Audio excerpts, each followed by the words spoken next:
talk generally. Good day, parents. Good day, teachers. I want to appreciate the school for this opportunity given to speak to parents. And I want to appreciate every parent that are here. You've done well for being here. There are some parents that are represented here. There are some parents that are not even here at all. That you took out that time to come because of your children. Please just give yourself a round of applause. God bless us all. Well, what I just want to briefly say, because I just have like 10 minutes, right? So, the school and ourselves as parents, we are meant to work together to bring out the best from these children. You know, we shouldn't leave the workload alone on the teachers. We shouldn't leave the workload alone on the school management. I think if both parents and teachers, because they are trying to help our children get somewhere. And we too, by the time we put in our own bits, I believe at the end of the day we are going to get great giants out of these children. So we shouldn't relent as parents. Most times, it starts from home. There is a saying that we all know that charity begins from home.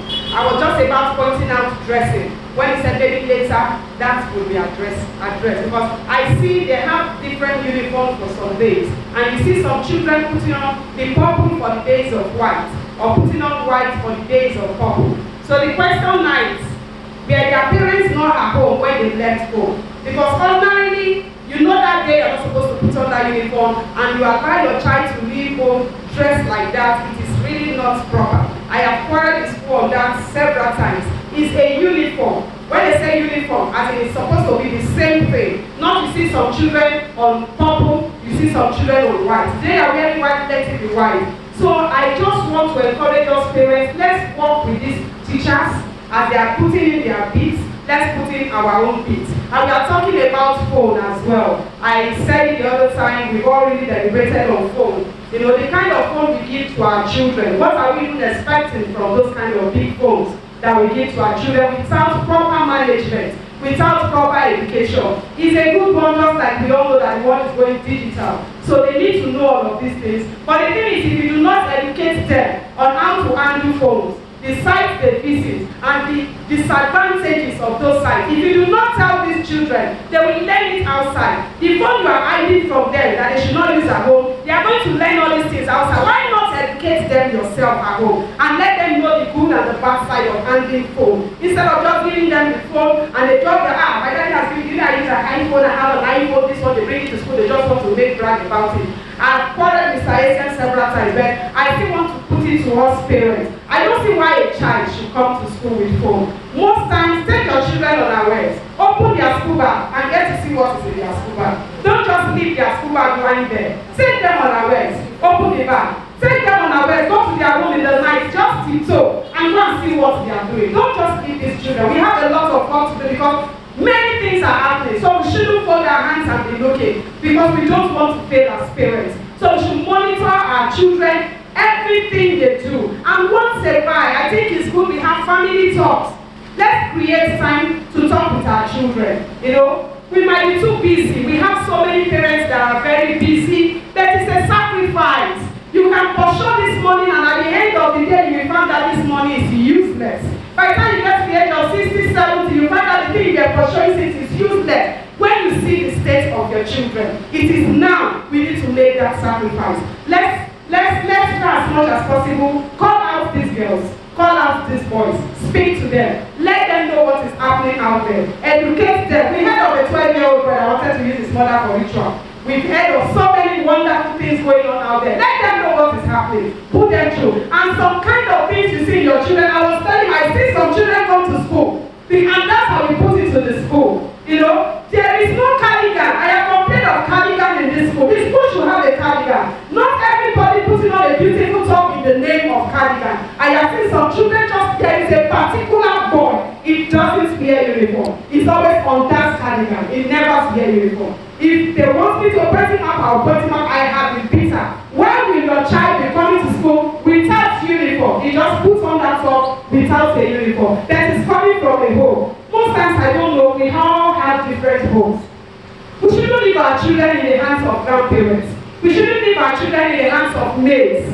What you will give to your children, nobody can give it to your child. Not your father, not your mother, not your sister, not your brother. It's only you that can give your child the best. So please, no matter how busy we let's create time to give our children to bed, to lead them, to show them, because we are like leaders to them as well. They are watching us. It's our example they are taking. We shouldn't fail over these children. We should put them concerning timing. When the school says 7:30, let that child wake up. Many of us, we were not pampered that way. Many of us, when I was growing up, we wake up as early as 5, we do our morning chores. Then these days, we keep the child to sleep till like 6:30 before you now go and sing song for that child to stand up. Sorry to them, they all call me at that point.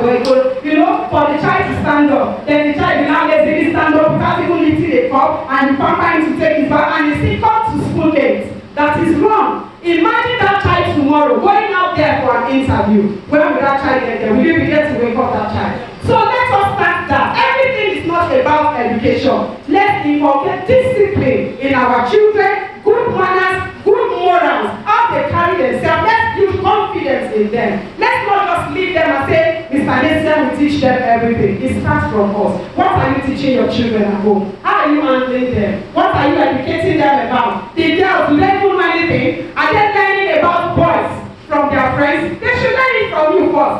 Are they learning about their friends from their friends? They should learn it from you first. They should know all these things. Tell them your own experience, the good and bad of it. Even though they want to test it, they would have known their mom told them their experience. Their dad told them their experience. And I think that with that, they will have understanding of what it is about boyfriend or girlfriend. Let's not deceive ourselves that parents, children don't know. Let me tell you, a 10-year-old child, he knows more than you know. So don't say you see a small child, you see growing up, you will get to know. But they will change. They are just babies, they are growing up. Nothing like change. A tree that you refuse to uproot now is going to be a pain to you tomorrow. If you do not deal with it now, let me tell you, by the time it becomes a very big tree, it will be difficult for you to uproot. So I want to encourage us parents. So many lapses, when I see, our parenting should be intentional.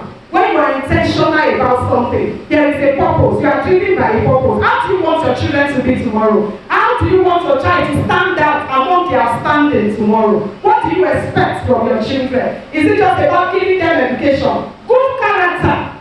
Where if you take somebody to that is not educated, you see the person that is educated without good character goes nowhere. Let's teach our children good character. Let's teach them how to get somewhere early, how to keep to time, how to breathe, how to carry themselves, how to comport themselves outside, how to be able to obey school rules and regulations. Because most times even when they are being scolded in school and they come back and say, hey, mommy, daddy, my children report a lot. I will now ask, okay, what did you do? I don't know why they just like complaining, just does not like me. That is story. I don't think your teacher will just say you are not like you. What is your response to that child?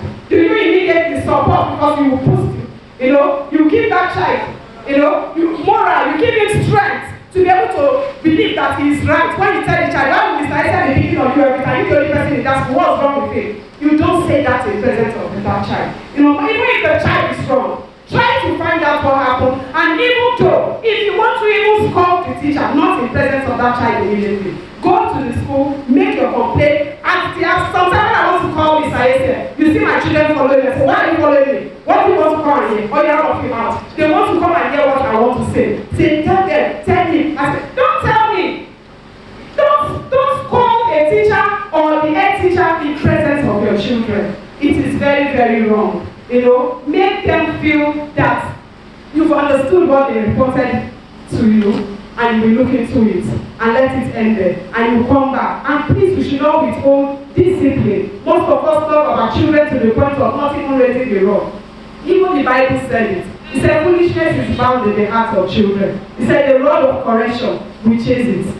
So if God knows that foolishness is bound in the hearts of children, who are we to say we don't want to use the rod of correction? The rod of correction might not even be a cane. There are other modes we can use for disciplining our children. But please, let's not relax as parents. Let's help the school. Let's help ourselves. Let's not leave everything to the school management alone. Whenever we can come in as parents, please let's do. And I pray we will not fail ourselves. We will not fail God. Most of your children, you don't know the kind of friends they keep. You just see them, you don't know their friend, you don't monitor their friend. When my child tell me this, their friend, I ask, who is their parent? See, is everything you want to know? I say, yes, who are the parents? What do they do? I start my jam question, and they are like, is it everything you want to know? You need to know the details of the friend your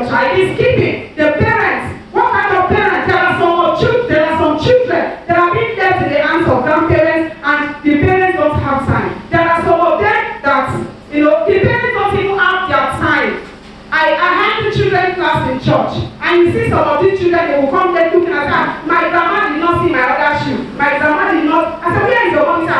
She's in Ibadan. She has traveled for. See, parents, please, let us try to make out time for our children. Please. That is the only way we can show we love them. Not by buying them everything, giving them everything, and at the end of the day, we are not seeing the best out of them. Monitor their dressing when they are coming to school. Follow them up on signing time. I see some parents, God bless some parents, we see that they will walk with the children. Some will just even leave the children, cross the road and go to school. Some parents will walk with the children to the gate. Check their timing, coming to school, check their dressing, check their school bag. When you see them with stuff that are not, they are scared. My son brought home one Valentine gift, a chain. I said, I have to tell you, go and call the boy that gave you the chain. The boy said, is your mom? I want to see your mom. I have forgotten the name because I was going to ask of the mother to confirm whether this chain, he said the mom bought the chain for him, and he said, yes, he can give it as I still need to confirm if this is from your mom. So please, let's follow up our children like this, so that at the end of the day, we will not cry over them. When we are saying crying over children, it's not something we want to experience. So I want to encourage us parents, we've been doing well. I pray God will help us to do better. And we will not fail. We will need to enjoy every single labor that we are laboring over these children in Jesus' name. God bless you so much. Thank you for your time.